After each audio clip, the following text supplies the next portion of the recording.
আশা করি সবাই খুব ভালো আছো। র্যান্ডম ভিডিও চ্যানেলের মুভি এক্সপ্লেনেশন সিরিজে আজকের পর্বে আমরা তাইওয়ানিজ একটা সিনেমা সম্পর্কে জানতে চলেছি, যে সিনেমাটির নাম হচ্ছে the pig, the snake and the pigeon, মানে দ্য শুয়োর, দ্য সাপ অ্যান্ড দ্য কবুতর। তো যাই হোক, এই সিনেমা সম্পর্কে জানার আগে এই সিনেমা সম্পর্কে ছোট্ট কয়েকটা ফ্যাক্ট জানি আমরা। এটা হচ্ছে তাইওয়ানের দ্বিতীয় সর্বোচ্চ আয়কারী সিনেমা। সিনেমাটা মুক্তি পেয়েছিল আজ থেকে ঠিক 1 বছর পূর্বে এবং এই সিনেমাটার IMDb রেট হচ্ছে 10-এ 7.3। সিনেমাটি নির্মিত হয়েছিল মাত্র 18 কোটি টাকা বাজেটে। আর এটা কত কোটি টাকা আয় করতে পারে বলে তোমার ধারণা? কি বলবো আমি, শুধুমাত্র চীনে এই সিনেমাটা আয় করেছে হচ্ছে 800 কোটি টাকা। মানে চীনের সাথে ওদের কিন্তু সমস্যা, তবে তারপরে এই সিনেমা চীনে রিলিজ পেয়েছিল এবং চীনে থেকেই খালি 800 কোটি টাকা কামিয়েছে এবং পুরো দুনিয়াতে প্রায় 1000 কোটি টাকার উপরে ব্যবসা করেছে। তো আমি যদি লাভের হিসাব করি তাহলে এটা মনে হয় পৃথিবীর সবচেয়ে লাভজনক সিনেমা বলা যেতে পারে। তো কেন এই সিনেমাটা এত হিট হয়েছিল বা কি বিশেষত্ব রয়েছে এই সিনেমাতে, চলো আমরা দেখে আসি। তবে ভিডিও স্টার্ট করার পূর্বে ছোট্ট একটা বিজ্ঞাপন ব্রেক রয়েছে, আমি রিকোয়েস্ট করবো বিজ্ঞাপনটা স্কিপ করে সরাসরি মূল ভিডিওতে যাওয়ার জন্য। হ্যালো বন্ধুরা, আজ আমরা এমন একটি অ্যাপ সিনেমার সম্পর্কে যে ফ্যাক্ট বলেছি তাতেই হয়তো বুঝতে পেরেছো যে সিনেমাটি খুব ইন্টারেস্টিং হবে।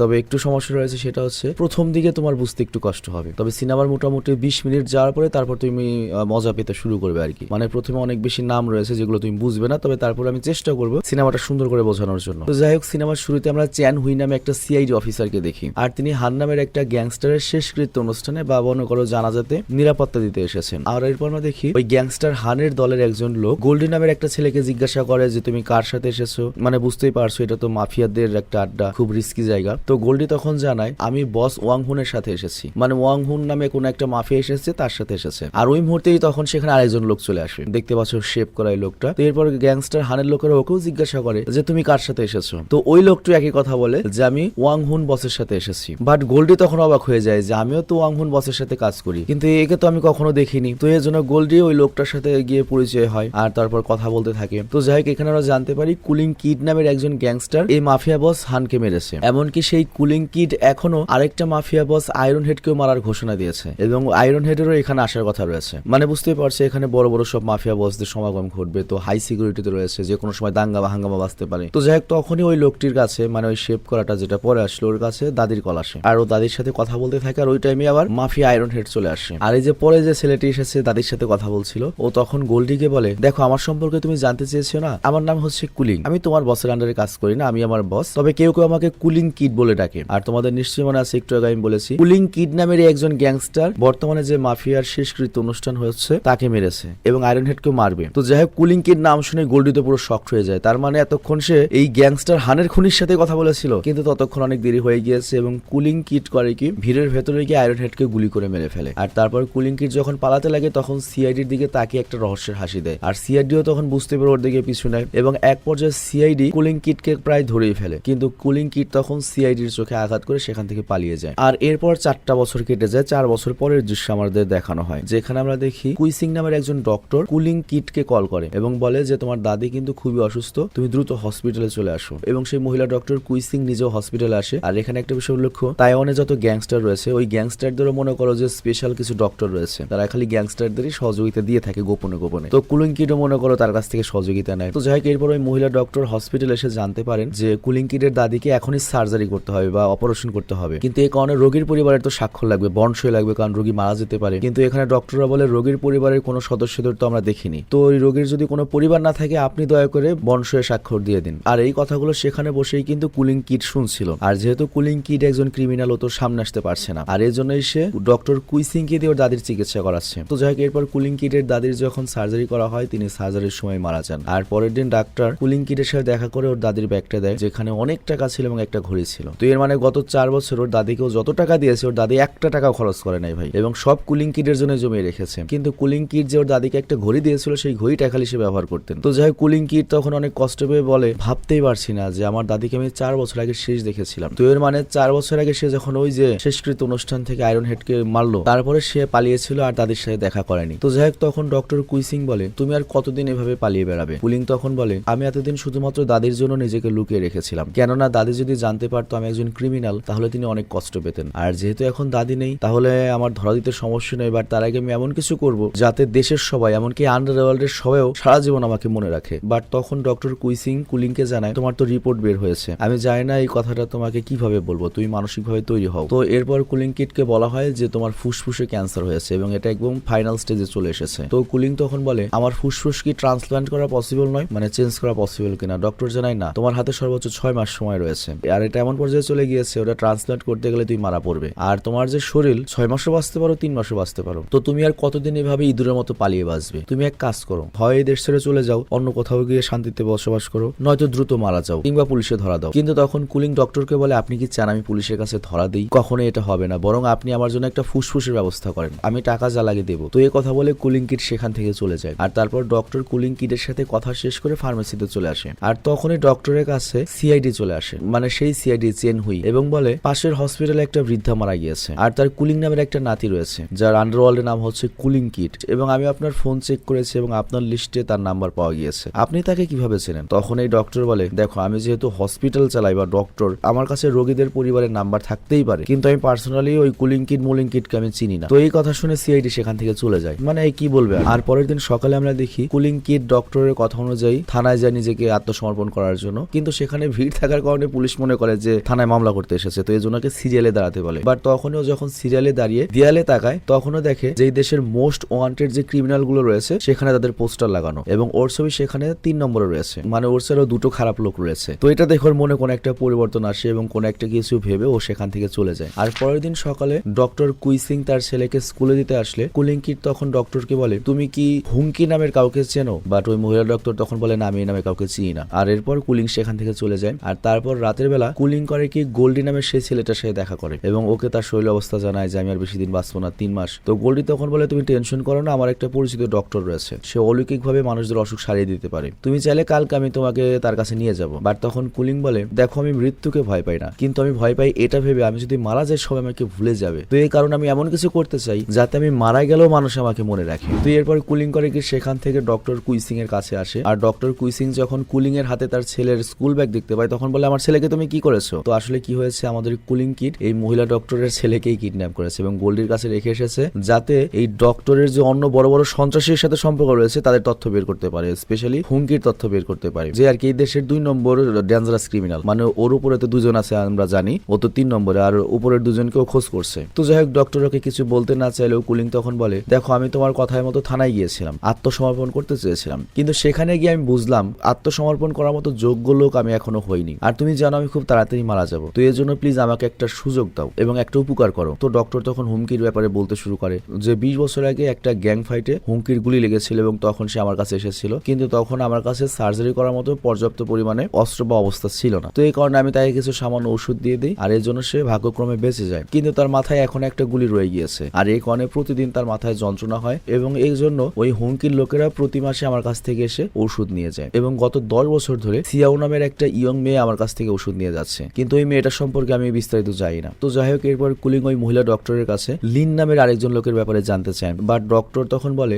লিন তো অনেক আগেই গায়েব হয়ে গিয়েছে, আর আজ থেকে 1 বছর আগে আমার ঠিকানা থেকে সে তার মাকে চিঠি পাঠিয়েছিল, আর তার মায়ের উত্তরটা এসেছে কিন্তু সেটা আর কেউ নেয়নি, আর এই চিঠিটাই হচ্ছে সেটার উত্তর। এবং এরপর ডক্টর বলে, দেখো আমি যা জানি সেটা তোমাকে বলে দিয়েছি, তুমি এখন বলো আমার ছেলে কোথায়। বাট কুলিং তখন বলে, আগে আমি সিয়াও নামের মেয়েটার সাথে দেখা করব, তারপর আমি বলবো তোমার ছেলে কোথায়। তো এখানে কুলিং মূলত কি করলো, যে 3 নম্বর আসামি না, ওর উপরে যে 2টা টপ আসামি রয়েছে ওদের খোঁজটা নিয়ে নিল, আর ওদের সাথে আমাদের কুলিং কি করবে পরে বুঝতে পারবে। আর এর কিছুদিন পরের দৃশ্য আমাদের দেখানো হয় যে এখানে সিয়াও নামের মেয়েটি ডক্টর কুইসিং এর কাছে আসে ওষুধ নেওয়ার জন্য, ওই হুমকির ওষুধ নিতে আসে, হুমকি আর কি ওই লোকের নাম, আই মিন 2 নম্বর বেস্ট সন্ত্রাসী। তো যাই হোক সিয়াও ওষুধ নিয়ে যাওয়ার সময় কুলিং করে গাড়ির পিছু করে এবং হুমকির বাড়ি দেখে ফেলে, আর তারপরে গোল্ডি করে কি ওই মহিলা ডক্টরের ছেলেকে তার কাছে পৌঁছে দেয়। আর এইদিকে আমরা দেখি কুলিং সবসময় হুমকিকে ফলো করার জন্য ওর বাসার সামনে একটা ফ্ল্যাট ভাড়া করে, এবং এরপর কুলিং যখন নজর রাখছিল তখন কুলিং দেখতে পায় যে হুমকি মূলত সিয়াও নামের যে ওই কোচি মেয়েটা রয়েছে ওকে জোরদবস্ত করে মনে করো যে রেগুলারলি শারীরিক সম্পর্ক করে আর কি, যা ইচ্ছে তাই করায়। আর এইদিকে আমরা দেখি ওই সিআইডি কিন্তু এখনো ওই মহিলা ডক্টরকে সন্দেহ করে ওকে ফলো করছে, এবং এরপর ডক্টরের কল রেকর্ড থেকে সে জানতে পারে যে ওই মহিলা ডক্টরের 3টা নম্বরে সবচেয়ে বেশি কথা হয়, তার সবচেয়ে বেশি কথা হয় তার স্বামীর সাথে, আর বাকি 2 নম্বরের একটা হচ্ছে সেলুনে কাজ করা সিয়া নামের ওই মেয়ের সাথে, আর একটা হলো হসপিটালের একটা স্টাফের সাথে। তো যাই পরের দিন সকালে কুলিং করে কি সেই সেলুনে আসে সিয়াওর সেলুনে সেভ করার জন্য, আর সিয়াও তখন কুলিং এর সেভ করে থাকে, বাট তখনই সেখানে হুমকি চলে আসে, আর এটা দেখেই কুলিং সিয়াওকে বলে আজকের মতো এইটুকুই থাক, আমি আবার আসবো। তো এই কথা বলে কুলিং যখন উঠতেই যাবে তখনই হুমকি এসে ওকে ধরে ফেলে এবং বলে, এইখানে তো দাড়ি কাটার জন্য মানুষ খুব কম আসে, এটা হচ্ছে আমার গোপন আস্তানা, তুই এইখানে কিভাবে আসলি, নিশ্চয়ই তুই গ্যাংস্টারের লোক। কুলিং তখন বলে, আমি তো আমার বন্ধুর সাথে দেখা করতে যাবো তাই সেভ হতে এসেছি। বাট হুমকি তখন বলে, তুই কি আমাকে বলদ মনে করিস? তুই কাল সারা রাত ওই হোটেল থেকে আমাকে ফলো করেছিস তাই না? সিওর সাথে তোর কি সম্পর্ক। আর এরপর সে করে কি কুলিং এর ভ্রু কেটে দিতে লাগে, মানে ওকে হয়তো মেরেই ফেলবে, কিন্তু কুলিংও তখন করে কি পিস্তল বের করা শুরু করে। তো কুলিং যখন হুমকিকে গুলি প্রায় করতে যাবে তখনই পুলিশ আসে এবং বলে বাইরে কোন জমিদার ওখানে গাড়ি পার্ক করে এসেছে রে, তাড়াতাড়ি গাড়ি সরাও। তো হুমকি তখন পুলিশের কথা মতো গাড়িটা সরায় আর এখান থেকে চলে যায়। তো এই কারণে ওখানে হুমকিও বেঁচে যায়, কুলিংও বেঁচে যায়। তো যাই হোক, এরপর আমরা দেখতে পাই রাতের বেলা সিওর হাত বেঁধে ওই হুমকি যখন ওকে রেপ করতে লাগে তখনই কুলিং করে কি ওই হুমকিদের লোকদের মেরে অ্যাপার্টমেন্টের ভেতরে চলে আসে। আর আমরা তো জানি এই হুমকি হচ্ছে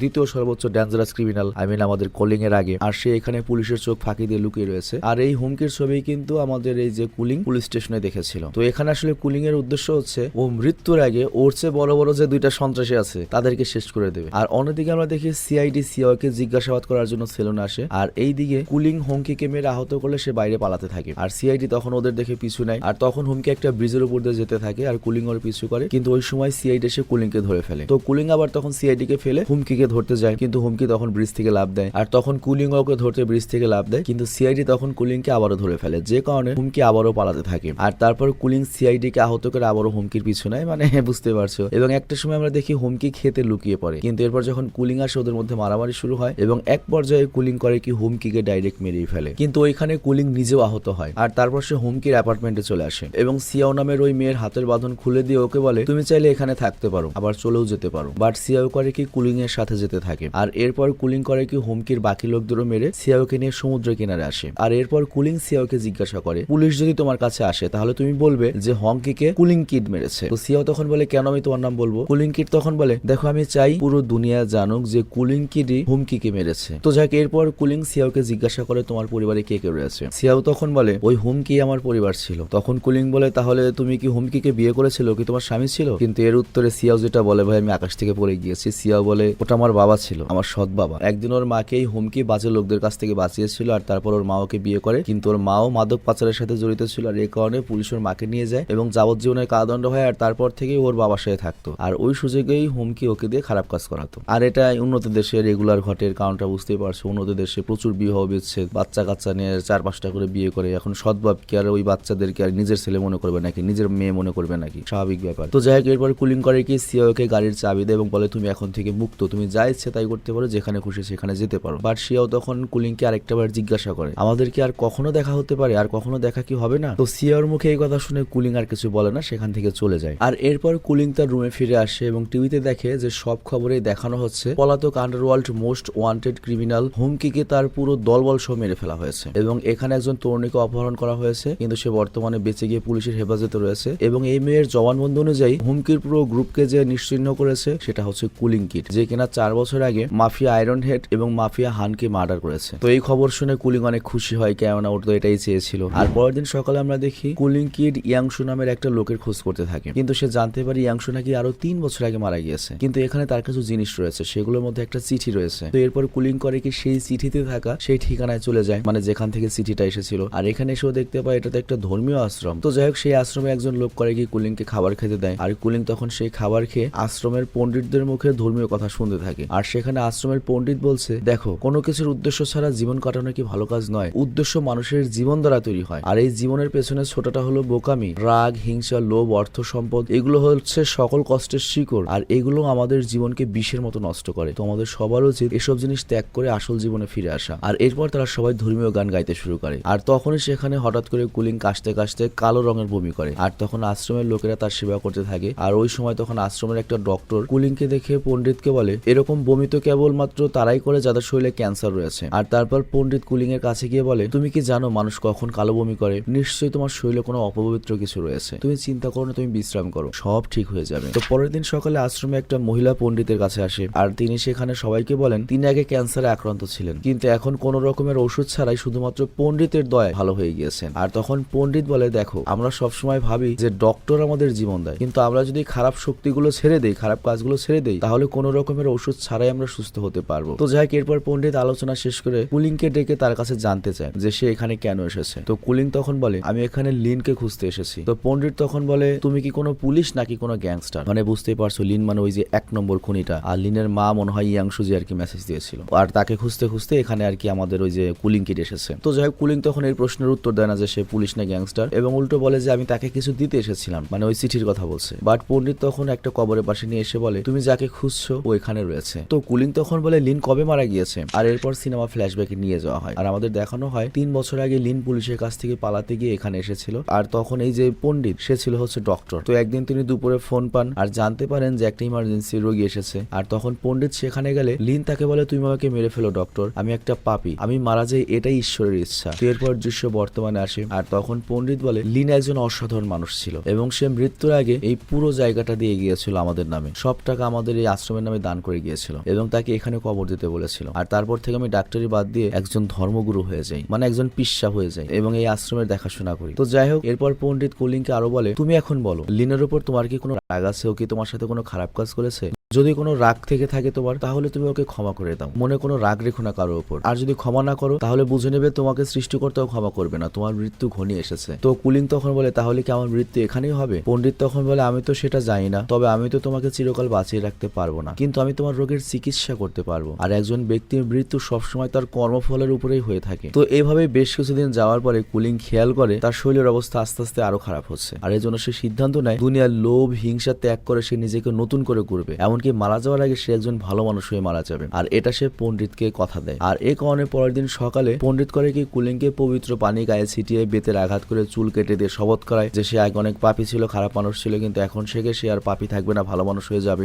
আর পরের দিন সকালে আমরা দেখি ফ্রেশ হয়ে কুলিং নিজেকে আয়নার সামনে দেখে এবং নিজেকে দেখে হাসতে শুরু করে এবং খুবই খুশি হয় যে আমার সব পাপ মুছে গিয়েছে, আমি আর আগের মতো পাপী নেই, আমি ভালো হয়ে গিয়েছে। তো যাই হোক, এরপর পণ্ডিত করে ওকে ডেকে নিয়ে এক্সরে রিপোর্ট দেখাতে থাকে এবং সেখানে কুলিং জানতে পারে যে আগের চেয়ে ও অনেক সুস্থ হয়ে গিয়েছে, ওর ক্যান্সারের কোষগুলো আস্তে আস্তে ধ্বংস হয়ে যাচ্ছে। তো এই রিপোর্ট দেখে কুলিং তো একেবারে হতবাক হয়ে যায় এবং পণ্ডিতের প্রতি বিশ্বাস আরো বেড়ে যায়। আর পণ্ডিত তখন ডক্টরকে বলে কুলিং কি পুরোপুরি সুস্থ হতে পারে? ডক্টর তখন বলে সেটা বলা কঠিন, তবে অলৌকিক কোনো কিছু ঘটা অসম্ভব নয়, তবে আমরা চেষ্টা চালিয়ে যেতে পারি। তো যাই হোক, এই কথা শুনে কুলিং এর মন অনেক খুশি হয়ে যায় এবং সে করে কি তার কাছে থাকা বন্দুক এবং অন্যান্য যে জিনিসগুলো নিয়ে এসেছিল কাউকে না বলে আশ্রম থেকে কিছুটা দূরে মাটিতে গিয়ে পুঁতে রাখে। আর এরপর আশ্রমে ফিরে কুলিং করে কি পণ্ডিতের কাছে গিয়ে ওর কাছে যে 2 লক্ষ টাকা ছিল সেটা পণ্ডিতকে দেয়। তো পণ্ডিত তখন সেই টাকা একটা বক্সে ভরে কুলিং এর হাতে দিয়ে বলে তুমি এখন এটাকে এখানেই পুড়িয়ে দাও। আর তারপর পণ্ডিত জানতে চায় তোমার কাছে আরো কোনো কিছু আছে কিনা, টাকা বা কোনো দামি জিনিস। কুলিং তখন বলে আমার কাছে কোনো টাকা তো নেই, যা আছে সব এখানেই, কিন্তু একটা ঘড়ি আছে আমার দাদির। আর তখন পণ্ডিত বলে ওই ঘড়িটাও জ্বালিয়ে দাও। কিন্তু কুলিং বলে এটা আমার দাদির শেষ স্মৃতি। আর পণ্ডিত তখন বলে হ্যাঁ, স্মৃতিগুলো ত্যাগ করা দুনিয়ার কোনো জিনিসের মায় ত্যাগ করা অনেক কঠিন একটা ব্যাপার, তুমি এখনো দ্বিধাদ্বন্দ্বের মধ্যে আছো, তুমি চাইলে এখনো তোমার টাকা ফিরিয়ে নিতে পারো, নাও টাকাটা ফেরত নাও। বাট কুলিং তখন ঘড়িটা বক্সে রেখে টাকা সহ সেটাকে জ্বালিয়ে দেয়।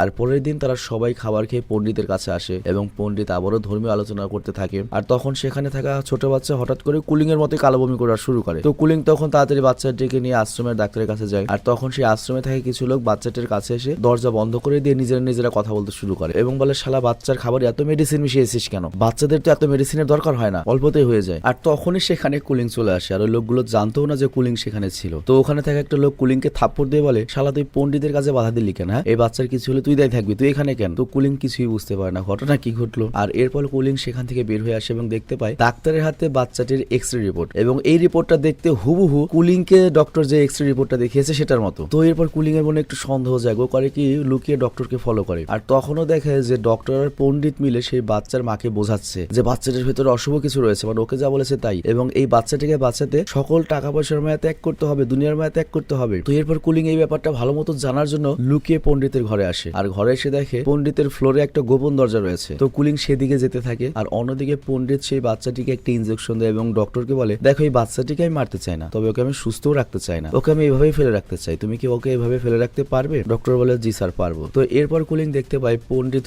উপরে সাদা মাটা হয়ে থাকলেও রুমের ভেতরে একদম ভিআইপি গোপন আরেকটা রুম রয়েছে। আর এইদিকে পণ্ডিত করে কি ওই বাচ্চাটার মায়ের কাছ থেকে সকল টাকা পয়সা নিয়ে সকল স্বর্ণ অলংকার সবকিছু নিয়ে নেয়, এমনকি বিয়ের আংটিটাও নিয়ে নেয় আর সেগুলোকে একটা বক্সে ভরে আগুনে পুড়িয়ে দেয়। কিন্তু আমরা দেখি ওটা তো আগুনের চুলা নয়, ওখানে আগে থেকে একটা মেশিন সেট করা ছিল, মানে বক্সটা যে ওখানে দেয় সেই বক্সটা না পুড়ে সরাসরি মেশিন দিয়ে পণ্ডিতের রুমে চলে আসে। আর অন্যদিকে কুলিং যখন সেই ঘরটা দেখছিল ঠিক তখনই বক্সটার সামনে আসে আর তারপর কুলিং সেই বক্সটা দেখতে পায়। আর তখন সেই পার্সের ব্যাগের মধ্যে বাচ্চার মায়ের ছবি দেখে আর কুলিং বুঝতে পারে এটাই তো ওপরের সেই মহিলার বাচ্চা। তো কুলিং তখন পুরো ক্লিয়ার হয়ে যায় দুনিয়া এত সহজ নাই, পণ্ডিতকে যত ভালো মানুষও মনে করেছিল এই শালা ততটাই ডেঞ্জারাস। আর তারপর কুলিং করে কি নিজের বক্সটা খুঁজতে শুরু করে এবং একটা সময় বক্সটা খুঁজে পায়, কিন্তু কুলিং তখন দেখে যে ওখানে ঘড়ি ছাড়ার কিছু নেই, টাকা সরিয়ে ফেলা হয়েছে। তো পরের দিন সকালে পণ্ডিত যখন বাচ্চার মাকে শুদ্ধকরণ করার জন্য বেতের আঘাত করে চুল কাটা হচ্ছিল, তখন কুলিং করে কি সেই মহিলার পার্স আর আংটি নিয়ে সেখানে আসে এবং বলে ওই মহিলাকে এখান থেকে বাচ্চা নিয়ে চলে যান, ওরা কিন্তু ডেঞ্জারাস, ওরা সব ভণ্ড। কিন্তু কুলিং এসব বলার কারণে পণ্ডিতের সকল লোকেরা ওকে ধরে ফেলে। আর তখন পণ্ডিত মহিলাকে উস্কিয়ে দিয়ে বলে কুলিং এর মধ্যে অশুভ শক্তি ভর করেছে, তুমি ওকে মেরে ফেলো, তা না হলে তোমার ছেলে ভালো হবে না। কিন্তু কুলিং বারবার বলতে থাকে এরা সব ভণ্ড,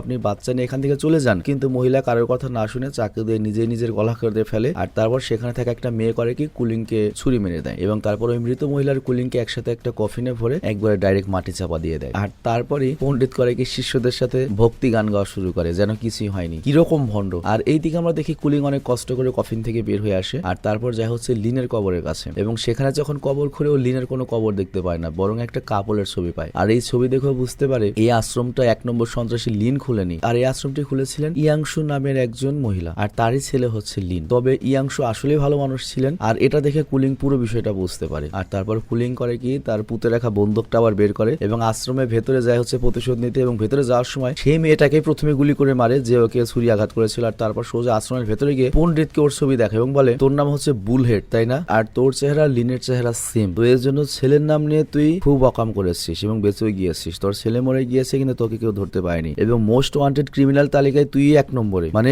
এইটাই মূলত 1 নম্বর আসামি। এবং ওর ছেলে মনে করো যে সেম চেহারার ছিল, সেকেন্ড আসামি ছিল আর কি। ওর ছেলে মারা গিয়েছে এবং ওর যে বউ সে অনেক ভালো মানুষ ছিল, এই আশ্রমের জায়গাটা ওর বউরই ছিল আর কিন্তু এখন এই শালা ভণ্ড মনে করো ছেলে বউ কেউ না, এখন মজায় মস্তি করছে আর কি। তো যাই হোক এখানে কুলিং বলে তুই 50টার বেশি মানুষকে খুন করেছিস এবং 6 জন পুলিশকেও খুন করেছিস। বাট পণ্ডিত তখন বলে দেখো ভূমিকম্পে প্রাকৃতিক দুর্যোগে কত মানুষ মারা যায়, তাই বলে কি তুমি সৃষ্টিকর্তাকে ঘৃণা করো? দেখো তুমি আর আমি যা করি এগুলো হলো মানুষকে হত্যা করা, এগুলো কি এমন বড় ব্যাপার বলো? আর কুলিং তখন বলে তুই শালা সত্যি মরার যোগ্য, তুই যদি মরিস এই পৃথিবীর অনেক উপকার হবে। তো এই কথা বলে সে পণ্ডিতকে হেডশট দিয়ে মেরে ফেলে। আর এরপর যখন কুলিং চলে যেতে শুরু করে তখন সে আশ্রমের ভেতরে আবারও গান গাইতে শুরু করে যেন কিছুই হয়নি। আর কুলিং সেখানে গিয়ে দেখতে পায় যে ক্যান্সারে অসুস্থ হওয়া যে মহিলাটি ছিল, বলেছিল যে বাবার জন্য আমার ক্যান্সার সুস্থ হয়ে গিয়েছে, ওই মহিলা গান ধরেছে। আসলে ঘটনা হয়েছে কি এটা হচ্ছে পণ্ডিতের নতুন বউ, পণ্ডিত মারা গিয়েছে, এখন আশ্রমের দায়িত্ব নিয়েছে, চিন্তা করো। তো কুলিং এটা দেখে মনে করো যে রেগে যায় এবং বলে 1 থেকে আমি 10 পর্যন্ত গুনবো, এর মধ্যে যারা চলে যাবি তারা বেঁচে যাবি, যারা থাকবি তারা মরবি। তো ওখান থেকে কিছু লোক চলে যায় আর কিছু লোক থেকে যায়। আর কখন কুলিং করে কি সবগুলোকে মেরে ফেলে। আর তারপর কুলিং একটা লঞ্চে আসে এবং মেয়ের ফোন থেকে সিআইডি চ্যান হুইকে কল করে এবং বলে আপনি 5টা বছর ধরে আমার পেছনে ঘুরছেন, আসেন আমি অমুক জায়গায় আছি ধরুন, তবে সাথে অবশ্যই মিডিয়া নিয়ে আসবেন, আমার কিছু বলার আছে। তো এরপর সিআইডি এসে কুলিংকে অ্যারেস্ট করে গাড়িতে উঠাতে থাকে। আর তখন সাংবাদিকদের উদ্দেশ্যে কুলিং বলে আমি হলাম কুলিং কিড। আর এরপর আমরা দেখি কুলিং এর সাথে ডক্টর দেখা করতে এসেছে। তো কুলিং তখন তাকে বলে আমাকে এখানে আনার পরে সরকারি ডাক্তারও আমার চেক আপ করেছে, বাট রিপোর্টে বলা হয়েছে আমার তো কখনো ক্যান্সার হয়নি, তাহলে আপনি কেন বলেছিলেন আমার ফুসফুসে ক্যান্সার হয়েছে এবং শেষ পর্যায়ে রয়েছে? ডক্টর তখন বলে দেখো ওটা তোমার রিপোর্ট ছিল না, ওটা আসলে আমার রিপোর্ট ছিল, আর আমি ডাক্তার হলো 2 নম্বর ডাক্তার ছিলাম, সাহায্য খালি গ্যাংস্টারদের সাহায্য করেছি, বাঁচিয়েছি এবং এই কারণে কত মানুষ যে মারা গিয়েছে ওই গ্যাংস্টারদের জন্য, তো এই জন্য আমি মরার আগে ভালো কিছু করতে চেয়েছিলাম ওই গ্যাংস্টারদের শেষ করে, আর এই কারণে আমি তোমাকে মিথ্যা বলেছি এবং আমি চেয়েছিলাম তুমি ওগুলো ক্লিয়ার করে দাও, কিন্তু আমি জানতাম না যে বিষয়টি এত দূর যাবে। তবে তুমি যাই করো না কেন পৃথিবী থেকে অনেক খারাপ মানুষ ওপারে পাঠিয়ে দিয়েছো, পৃথিবীর অনেক উপকার হয়েছে। আর এটা বলে তারা দুজনেই মুচকি হাসে। আর অন্যদিকে সিয়াম নামের মেয়েটি কুলিং কিটকে পুলিশে ধরেছে এই খবরটা পায় আর তারপর দেখা করার জন্য আসে। আর তারপর সে শেষবারের মতো কুলিং কিটকে সেভ করিয়ে দেয় এবং এক অপরের সাথে লাস্ট কথা বলে কান্না করতে থাকে। অ্যাকচুয়ালি কুলিং কিটের ফাঁসির আদেশ দেওয়া হয়েছে। তো যাই হোক তারা এক অপরকে শেষবারের মতো বিদায় দেয়। আর তারপর সিআইডি সিয়াওকে কুলিং এর দেওয়া সেই ঘড়িটা দিয়ে দেয়। অ্যাকচুয়ালি কুলিং ওই ঘড়িটা ওর স্মৃতি হিসেবে সিয়াওকে দিয়ে গিয়েছে। আর তারপর কুলিং করে কি ওর দাদির দেওয়া যে একটা জামা রয়েছে সেই জামাটা পরে, মানে ওটার ইচ্ছা ছিল, আর ওই জামা পরে ও মৃত্যুর জন্য তৈরি হয়। আর তারপর কুলিং এর কাছে জানতে চাওয়া হয় তার শেষ ইচ্ছা কি। তো তখন কুলিং বলে আমার শেষ ইচ্ছা হচ্ছে আমার এটা ভিডিও করে রাখুন, টিভিতে দেখাবেন, আমি আমার অপরাধের জন্য দেশবাসীর কাছে ক্ষমা চাই, কিন্তু আমি লাস্টে দেশবাসীর উপকারেও কিছু করে গিয়েছি আর সেটার যোগ্য ক্রেডিট যেন আমি পাই। আর এরপর ওকে ফাঁসি দেওয়া হয় আর এখানে সিনেমাটি শেষ হয়ে যায়। তো এখানে বলতে হচ্ছে খুবই ইন্টারেস্টিং একটা সিনেমা ছিল এবং আমি আশা করছি তোমরাও এনজয় করেছো। তো যাই হোক আমি বিদায় নিচ্ছি, ভালো থেকো, সুস্থ থেকো। আর তোমরা হয়তো অনেকেই জানো কি যাও না, আমাদের যে নতুন একটা চ্যানেল রয়েছে আলামিন 420, সেখানে কিন্তু পুষ্পা 1 এবং পুষ্পা 2 সিনেমাটি, মানে যে সিনেমাটি বর্তমানে इस कहानी की शुरुआत में हमें बहुत सारे क्रिएचर्स को दिखाया जाता है जो समुद्र से सिटी की तरफ बढ़ रहे হে হোয়াটসঅ্যাপ গাইস, কেমন আছো সবাই? আশা করি সবাই খুব ভালো আছো। র্যান্ডম ভিডিও চ্যানেলের নতুন আরেকটা ভিডিওতে তোমাদের সবাইকে স্বাগতম। গত ভিডিওতে আমরা দেখেছিলাম 2024 সালের একটা latest American cinema blink twice সম্পর্কে, যেখানে আমরা দেখেছিলাম যে ধনী কিছু ব্যবসায়ীরা মেয়েদেরকে কিভাবে ফুসলিয়ে ফাসলিয়ে একটা দ্বীপে নিয়ে তারপর তাদের নেশা করিয়ে কেমনে কি করে এবং সেখান থেকে মেয়েরা কিভাবে বেঁচে আসে এবং সেখানে মেয়েদের সাথে কি পরিণতি হয়েছিল শেষ পর্যন্ত, মানে মেয়েরা যে লোভ করে গিয়েছিল ওদের সাথে, লাস্টের পরিণতিটা কি হয়েছিল সেটা আমরা দেখেছিলাম। আর আজকের এই ভিডিওতে আমরা দেখবো 2024 সালে চীনের সবচেয়ে নাম করা একটা থ্রিলার সিনেমা হোভারিং ব্লেড সম্পর্কে। অ্যাকচুয়ালি সিনেমাটা নির্মিত করা হয়েছে একটা বাস্তব ঘটনার উপর ভিত্তি করে। তো হয়েছিল কি 1999 সালে একটা নাবালিকা মেয়েকে মনে করে কিছু নাবালক ছেলে রেপ করে মেরে ফেলে। কিন্তু দুনিয়ার সব জায়গায় 18 বছরের নিচে এক ধরনের শাস্তি, 18 বছরের উপর আরেক ধরনের শাস্তি। তো এই কারণে কি হয়, যেহেতু ওই ধর্ষক এবং খুনিগুলো নাবালক ছিল, তো এই কারণে ওরা বড় শাস্তি পাবে না। এই জন্য যে মেয়েকে ধর্ষণ করা হয়েছে ওর বাবা আইন নিজের হাতে তুলে নেয়। আর এরপর পাক্কা 10 বছর চীনের বিভিন্ন সংবাদ মাধ্যম, সাধারণ মানুষ এটা নিয়ে আন্দোলন করে। আর সেই হিসেবে 2009 সালে চীনের সংবিধানে একটা নতুন আইন আনা হয় যে তোমার বয়স যতই হোক পাপের উপর ভিত্তি করে তোমার শাস্তি হবে। মানে 12 বছরে তুমি যদি রেপ করো তাহলে তুমি তো বাচ্চা না, তুমি 18 বছরের সমান তুমি পাপ করবে, তুমি 18 বছরের সমানই শাস্তি পাবে। মানে কোনো বয়স কম দেখে আলগা পিরিত নাই। তো 1999 সালের সেই বাস্তব ঘটনা নিয়ে 2024 সালে একটা সিনেমা তৈরি করা হয়েছে। সেই সিনেমাটি আমরা এখন দেখবো। সিনেমাটি দেখতে গেলে তোমার গা জ্বলবে, মানে যেহেতু এটা একটা প্রতিশোধের সিনেমা। বিশেষ করে বাবা যখন প্রতিশোধ নিতে যাবে তখন তুমি পুরোপুরি বাবার পক্ষ হয়ে যাবে। মনে করো তোমার ভেতরে একটা আলাদা মনে করো জোশ চলে আসবে সিনেমাটা দেখার সময়। তো যাই হোক, IMDb-তে এটা রেটিং হচ্ছে 10-এ 6.1, বাট আমি বিশ্বাস করি এটা যদি হলিউডে আসতো 10-এ 7.5 পেত। তো যাই হোক, মাত্র 37 কোটি টাকা ব্যয় নির্মিত এই সিনেমাটি শুধুমাত্র লাভই করেছে হচ্ছে প্রায় 130 কোটি টাকা। তো এবার চলো আমরা ছোট্ট একটা বিজ্ঞাপন দিয়ে মূল ভিডিওতে চলে যাই। হ্যালো বন্ধুরা, আজ আমরা এমন একটি অ্যাপ সম্পর্কে তোমাদের বলতে চাই।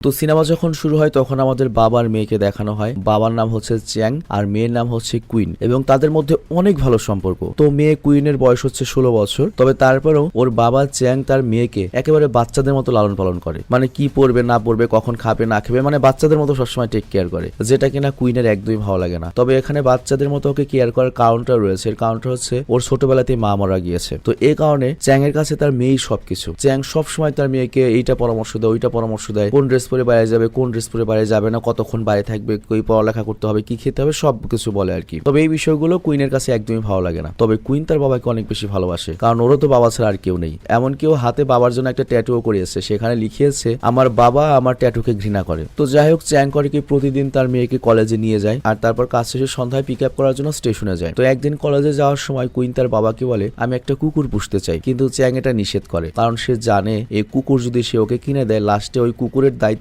চ্যাং এর ঘাড়ে এসেই পড়বে, মানে ও এটার দেখভাল করবে না। তো এই জন্য না করে সে কুইনকে কলেজে নিয়ে আসে আর তারপর চ্যাং তার কাজে চলে যায়। তো এখানে আমরা জানতে পারি চ্যাং একটা কনস্ট্রাকশন সাইটে কাজ করে। তবে আজকে সন্ধ্যায় কিছু বাড়তি কাজ চলে আসার কারণে সে কুইনকে কল করে বলে যে আজকে আমি তোমাকে পিক আপ করতে যেতে পারবো না, তুমি একাই বাড়ি চলে যেও। তো এই সুযোগে কুইন করে কি তার বান্ধবীদের সাথে একটু এক্সট্রা সময় কাটায় আর এইভাবে মোটামুটি ভালোই রাত হয়ে যায়। তো কুইন এরপর যখন স্টেশন থেকে বের হয়ে নির্জন রাস্তায় একা হেঁটে যাচ্ছিল তখনই দেখতে পায় যে একটা সাদা ভ্যান ওকে পিছু করছে। আর এইদিকে রাতে যখন চ্যাং বাড়িতে আসে সে কুইনকে দেখতে পায় না, আর এতে সে অনেক চিন্তিত হয়ে পড়ে। আর এরপর সে কুইনের নাম্বারে কল করে, বাট নাম্বারটা বন্ধ দেখায়। তো এরপর চ্যাং চিন্তিত হয়ে কুইনের সকল বান্ধবীকে কল করে, বাট সকল বান্ধবীর কাছ থেকে জানতে পারে যে কুইন তো 9টার সময় বেরিয়ে গিয়েছে। তো এরপর চ্যাং করে কি গাড়ি নিয়ে কুইনকে খুঁজতে বের হয়। আর এদিকে আমরা দেখতে পাই তার পরের দিন নদীতে একটা মেয়ের লাশ ভেসে আসতে দেখা যায়। তো পুলিশ টিম যখন সেখানে পৌঁছায় আমরা দেখতে পাই এই পুলিশ টিমকে লিড করছে ডিটেকটিভ জোশুয়া নামের একজন ব্যক্তি। আর মেয়েটির লাশ দেখেই ডিটেকটিভ জোশুয়া বুঝতে পারে যে মেয়েটি মারা গিয়েছে 24 ঘন্টাও হয়নি। আর তারপর জোশুয়া তার অ্যাসিস্ট্যান্ট মিল্টনকে বলে তুমি দ্রুত আমাদের আশেপাশের সকল থানার মেয়েদের মিসিং রিপোর্ট চেক করো, মানে যাদের মেয়ে হারিয়ে গিয়েছে খোঁজ খবর নেই তাদের রিপোর্ট চেক করো। তো এই মেয়েটির চেহারা যখন আমাদের দেখানো হয় আমরা বুঝতে পারি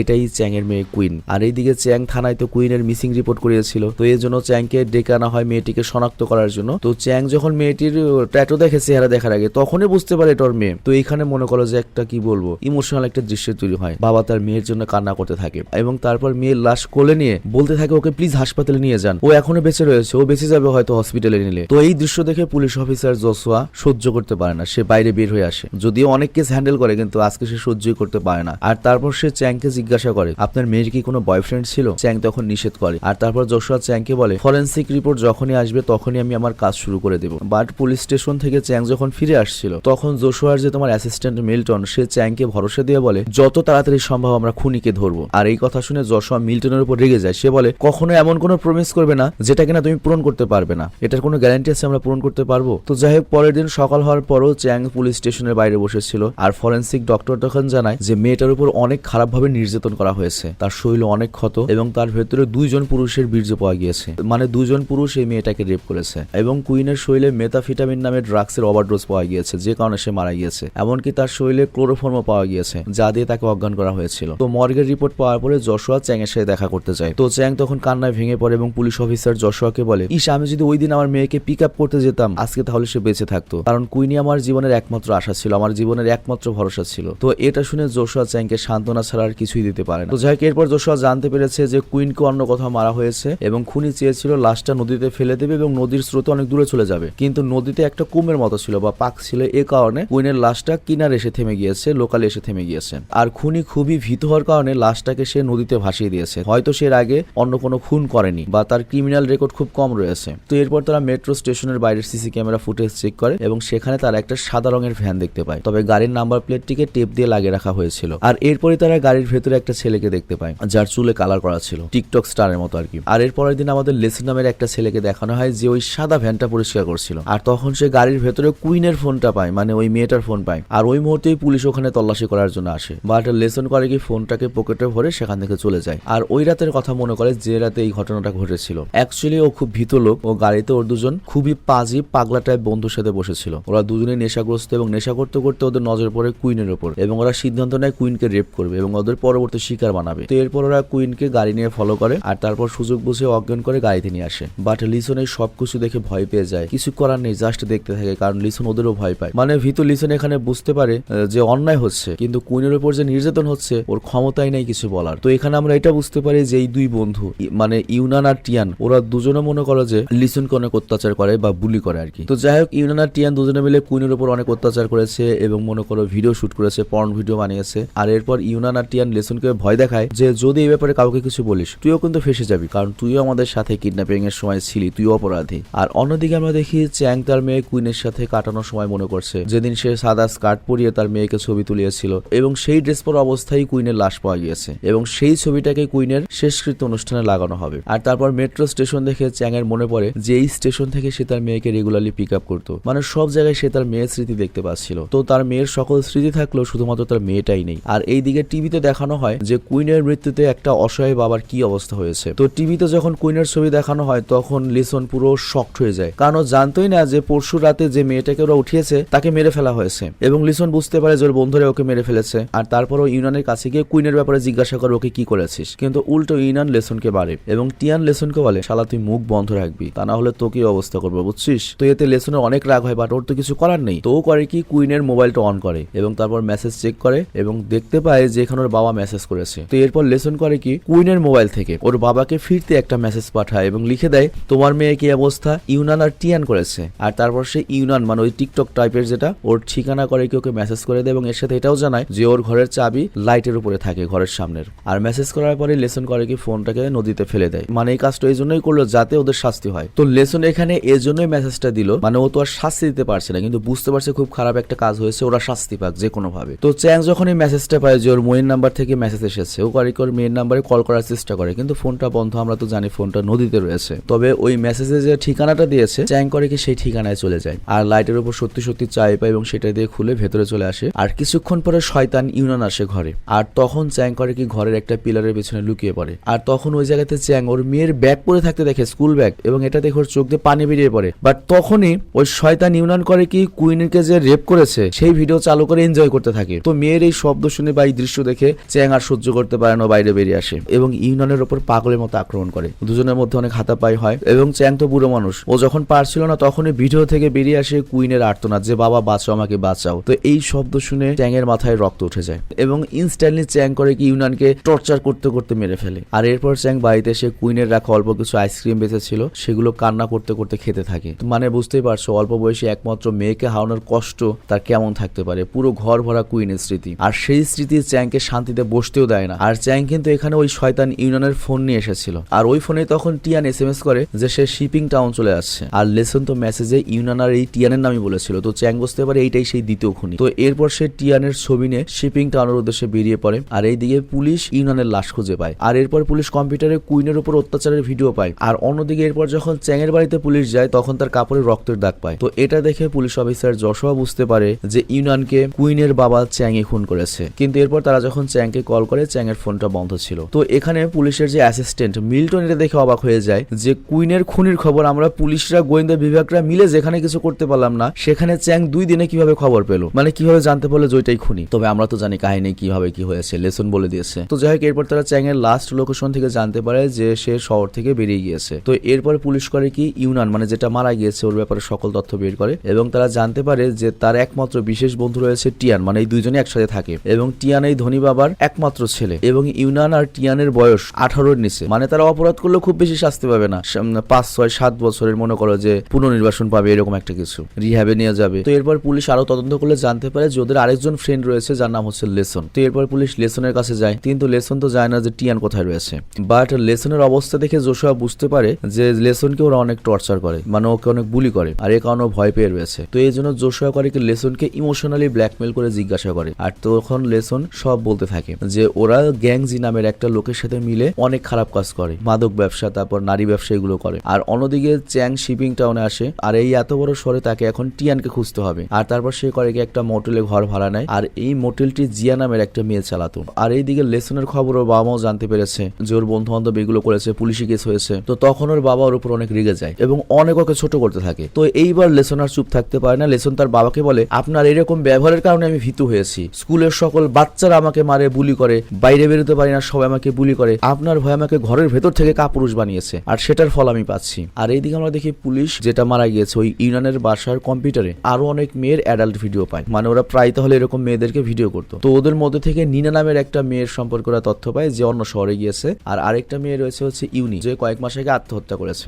এবং থানা ওর বাবা এটা নিয়ে মামলাও করেছিল। তো এরপর ইউনি নামের মেয়েটির বাবাকে ডাকা হয় আর এখানে উল্লেখ্য ইউনির উপরেও কুইনের মতোই অত্যাচার করা হয়েছিল আর তারপর সে আর কি সুইসাইড করেছে। তো যাই হোক পুলিশ স্টেশনে আমরা দেখতে পাই টিয়ানের বাবা মা এসেছে এবং তারা উল্টো টিয়ানের গুণগান করতে থাকে। আর তিনি পুলিশ অফিসার যশোকে বলেন দেখুন টিয়ান তো একটা নাবালক, বয়স মাত্র 17 বছর। বাট তখন পুলিশ অ্যাসিস্ট্যান্ট মিল্টন বলে এতই নাবালক যে মেয়েদের ধর্ষণ করতে ঠিকই পারে, হত্যা করতে ঠিকই পারে, বাট টিয়ানের মা এটা মানতে রাজিও নয় তার ছেলে এমনটা কিছু করতে পারে। আর তখন টিয়ানের বাবা বলে আচ্ছা যদি আমার ছেলের নামে কোনো কথা উঠে থাকে সমস্যা নেই, আমরা ভর্তুকি দিয়ে দেবো। আর এখানে লক্ষ্য টিয়ানের বাবা মা কিন্তু অনেক পাওয়ারফুল এবং অনেক টাকা পয়সার মালিক, রাজনৈতিক ভাবে পাওয়ারফুল। বাট এই কথা শুনে পুলিশ অফিসার যশোয়া রেগে যায় কিন্তু সে নিজের উপর কন্ট্রোল রাখে কারণ তাকে যা করতে হবে ঠান্ডা মাথায়। তো যাই হোক পুলিশ স্টেশন থেকে যখন টিয়ানের বাবা মা বাইরে বের হতে লাগে তখনই ইউনির বাবা তাদের উপর আক্রমণ করে। অ্যাকচুয়ালি ইউনির বাবাও ওই টিয়ানের উপর মামলা একসময় করেছিল কিন্তু রাজনৈতিক এবং ক্ষমতা বলে বা টাকার পয়সার জন্য ওরা বেরিয়ে এসেছে। তো যাই হোক যশোয়া এখানে ইউনির বাবাকে থামায় কিন্তু যশোয়া বুঝতে পারে এরকম একটা অসহায় বাবার কাছ থেকে আর কি আশা করা যায়। তো ইউনির বাবা এখানে বলে আমি যেটা করতে পারিনি কুইনির বাবা চ্যাং সেটা করছে,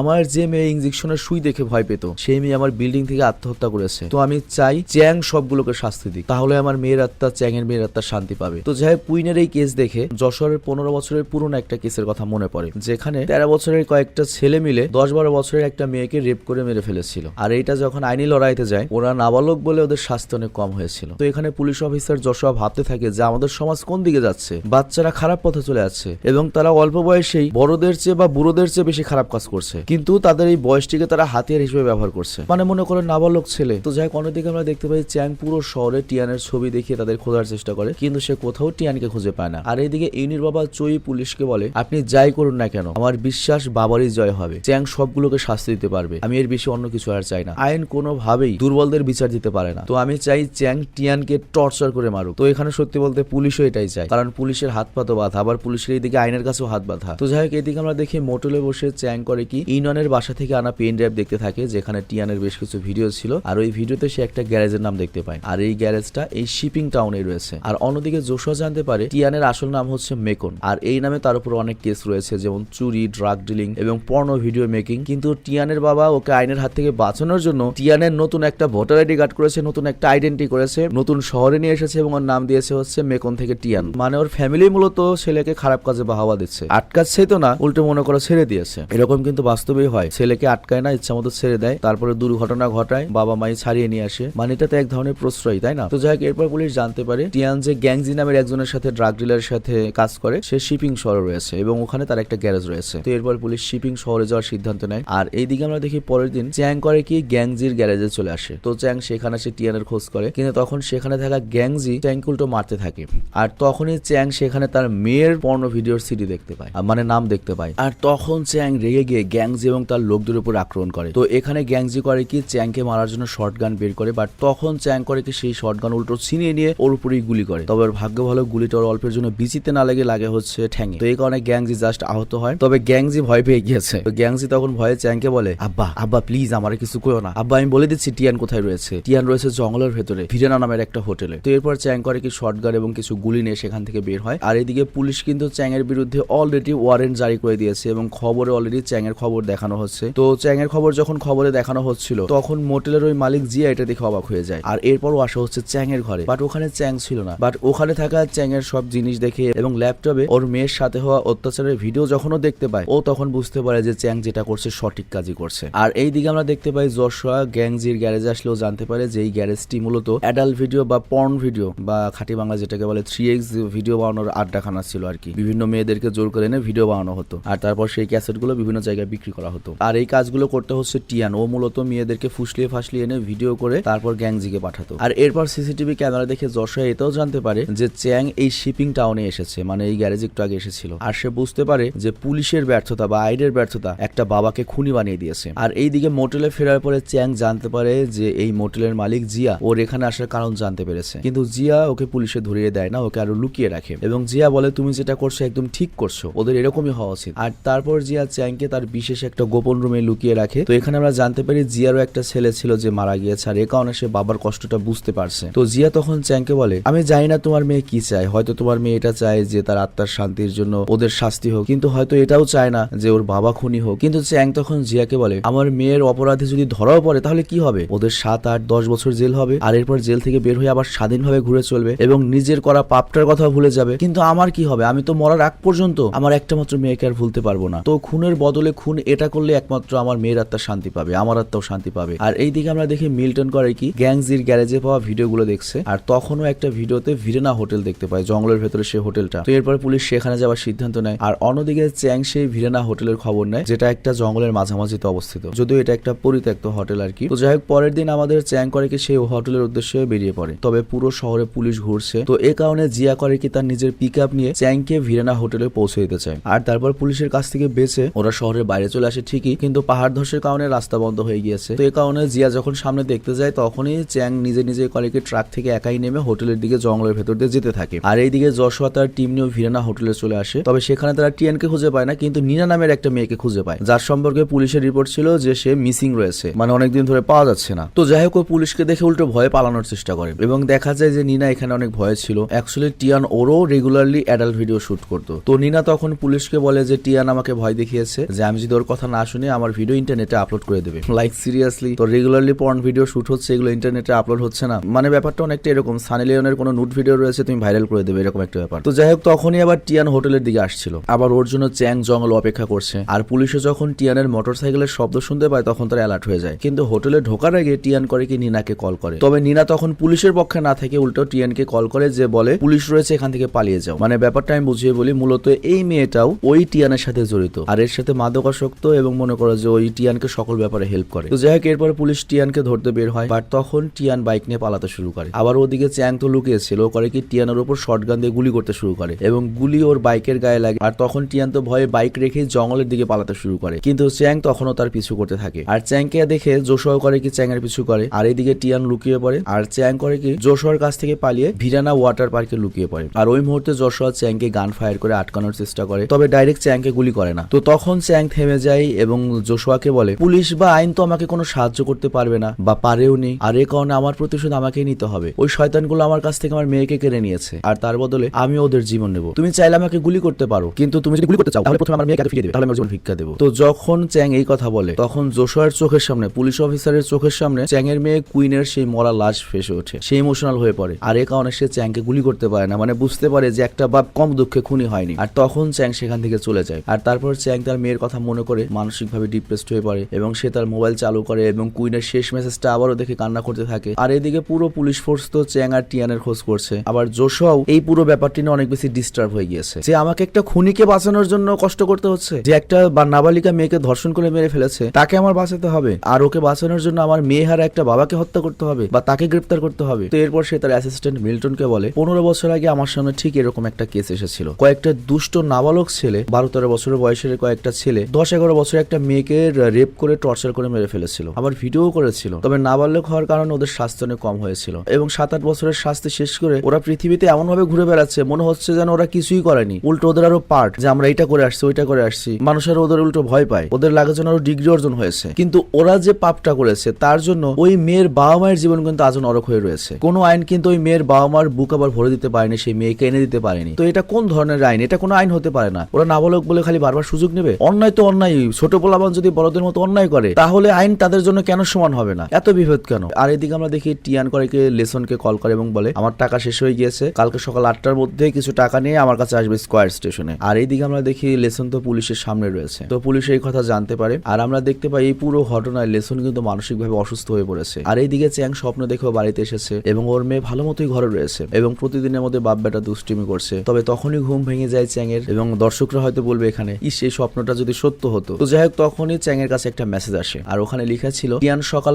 8টায় স্কয়ার স্টেশন আসবে, তুমি সেখানে এসো। তো হতে পারে হয়তো লেসন এই মেসেজটা করেছে। তো যাই হোক, পরের দিন আমরা দেখি পুলিশ স্টেশনে তোমার ওই লেসন রয়েছে, তারা প্ল্যান করছে কি করা যায় এবং এখানে পুলিশ লেসনকে বলে টিয়ানকে দেখার সাথে সাথে তোমার মাথার ক্যাপ খুলে ফেলবে আর এটাই পুলিশের জন্য ইশারা হবে, আমরা বুঝতে পারবো এটাই টিয়ান এবং ওকে ধরে ফেলবো। কিন্তু এখানে আমরা দেখি চ্যাংও চলে আসে। তো যাই হোক, এদিকে টিয়ান লেসনের সাথে দেখা করে, ওর কাছে টাকা আনতে যায়, কিন্তু লেসনকে ভিডিও দেখে টিয়ান বুঝতে পারে যে এই শালা লেসন সাথে পুলিশ নিয়ে এসেছে। আর তখনই চারদিক থেকে পুলিশ আসে এবং টিয়ানকে ঘিরে ধরে আর দূর থেকে তখন চ্যাংও টিয়ানকে দেখে ফেলে, আবার জোশুয়াও চ্যাংকে দেখে ফেলে। আর এইদিকে টিয়ান তখন পুলিশের কাছ থেকে পালিয়ে যেতে লাগে, পুলিশের পিছু করে, কিন্তু জোশুয়া টিয়ানকে না ধরে চ্যাংয়ের পেছনে যেতে থাকে। বাট টিয়ান পুলিশের কাছ থেকে বেঁচে পালাতে থাকে আর চ্যাংও শটগান নিয়ে টিয়ানের দিকে আসতে থাকে এবং একটা মোড়ে এসে ওকে ধরেই ফেলে এবং ওকে গান পয়েন্ট করে আর চ্যাংয়ের মাথায় তো পুরো রক্ত উঠে গিয়েছে। আর এদিকে চারপাশ থেকে পুলিশ তোকে ঘিরে ফেলেছে। তো সকল পুলিশ চ্যাংকে বন্দুক ফেলে দিতে বলে, বাট চ্যাং তখন টিয়ানকে বলে তুই আমার ছোট্ট মেয়েটাকে আমার কাছ থেকে কেড়ে নিয়েছিস, তোকে তো মরতেই হবে। বাট টিয়ান তখন তার জীবনের জন্য মাফ চাইতে থাকে, মানে এটা একটা ইতরের বাচ্চা এবং ওই ইতরের বাচ্চাটাকে আর ইতর বানিয়েছে ওর বাপ মেয়ে আর কি প্রশ্রয় দিয়ে। তো যাই হোক, জোশুয়া তখন চ্যাংকে কন্ট্রোল করার চেষ্টা করে এবং জোশুয়া বলে তুমি এই খারাপ ছেলেকে মেরে কেন নিজেকে অপরাধী বানাবে, খুনি বানাবে, তুমি বেঁচে থাকো, ওকে আমরা ফাঁসি দেবো। বাট চ্যাং বলে এরকম কিছুই হবে না, ওর বয়স তো 18 হয়নি, ও কিছু বছর জেল খেটে আবার বের হবে, ওকে মেরে ফেলাই সবচেয়ে ঠিক হবে। বাট টিয়ান এদিকে তো নিজের করা কাজের জন্য মাপ চাচ্ছে, ক্ষমা চাচ্ছে। বাট চ্যাং তখন বলে শয়তানের আবার কোনো ক্ষমা হয় নাকি? শয়তানকে এজন্যই ক্ষমা করা যায় না কারণ শয়তান কখনো মানুষ হতে পারে না। তো এই কথা বলে সে টিয়ানের উপর গুলি করে, বাট গুলিটা ওর মাথায় না লেগে টিয়ান নাড়া দিয়েছে এই কারণে চোখের সাইড দিয়ে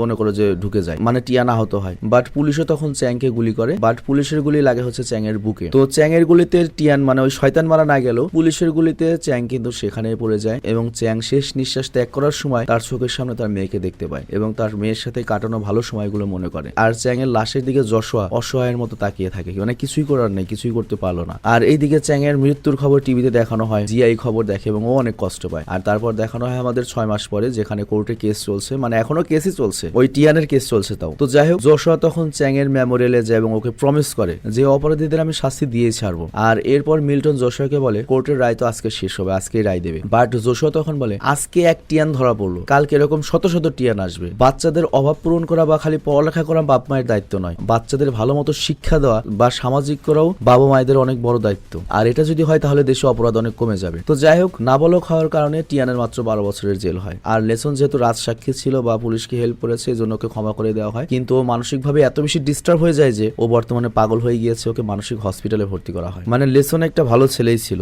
সারা জীবনই ওর যন্ত্রণাই গেল। আর ওইদিকে টিয়ান কি করবে, 12 বছর পর বেরিয়ে আবার সেই পার্ট, বাপের তো টাকা আছে, পাওয়ার তো আছে, আর তারপর একটা ডিগ্রি তো হলো যে মার্ডার করেই ঘুরতেছি বাইরে। তো যাই হোক, এরপর আবার লেসনের বাবারও 6 মাসের জেল হয়। এর কারণটা হচ্ছে তিনি চ্যাংকে মেসেজ করে টিয়ান কোন জায়গায় যাবে সেই ঠিকানাটা বলেছিল, মানে আমরা যেটা লেসন মনে করেছিলাম ওটা মূলত লেসন দেয়নি, ওর বাবা দিয়েছিল। আর জিয়ারও কিন্তু 3 মাসের জেল হয়েছিল কারণ সে পুলিশকে না জানিয়ে চ্যাংকে লুকিয়ে রেখেছিল। তো যাই হোক, এই কেসটার 10 বছর পর চীনের সংবিধানে আইনি চেঞ্জ করা হয়, নাবালক আইন 18 থেকে 12 বছর করা হয়। মানে তুমি 12 বছর হওয়ার পর থেকেই প্রাপ্তবয়স্ক এবং 18 বছরের পরে তুমি যদি কাউকে খুন করো, রেপ করো, যে শাস্তি হবে 12 বছরের পরও সে একই শাস্তি হবে। তো যাই হোক, সিনেমার শেষে আমরা দেখতে পাই চ্যাং কুইনকে পিক আপ করতে এসেছে এবং সে ব্যাগে কুইনের জন্য উপহার নিয়ে এসেছে, আর সেটা হলো একটা ছোট্ট কুকুর, মানে যেটা নিয়ে তাদের সকালে ঝগড়া হয়েছিল। আর কুইন এই কুকুরটা দেখে অনেক খুশি হয়, চ্যাংও খুশি হয়। আর তারপর দুজন সুন্দর গল্প করতে করতে বাড়ির দিকে যেতে থাকে। তো এই সিনেমার লাস্টে ডিরেক্টর এই কথাটাই বলে, ইস ওদের গল্পটা এইভাবেও হতে পারতো যদি মাঝখানে এত কিছু না ঘটতো বা টিয়ান নামের ওই মানুষগুলো, ওই নাবালক নরপিশাচগুলো না থাকতো। আর এখানে এই সিনেমাটি শেষ হয়ে যায়। তো যাই হোক, কেমন লাগলো সিনেমাটি সেটা কমেন্টে অবশ্যই বলবে। এবং তোমার কি মনে হয় পৃথিবীর সব দেশেই কি এই নিয়ম করা উচিত? আমার তো মনে হয় এখন নাবালক মাবালক নাই, 10 বছরের পর থেকেই সবগুলোকে একই রকম শাস্তি দেওয়া উচিত, কারণ কারণ ওই 6-এ পড়া পোলাপান অনেক বেশি ট্যালেন্ট হয়ে গিয়েছে। তো যাই হোক, আমি বিদায় নিচ্ছি, ভালো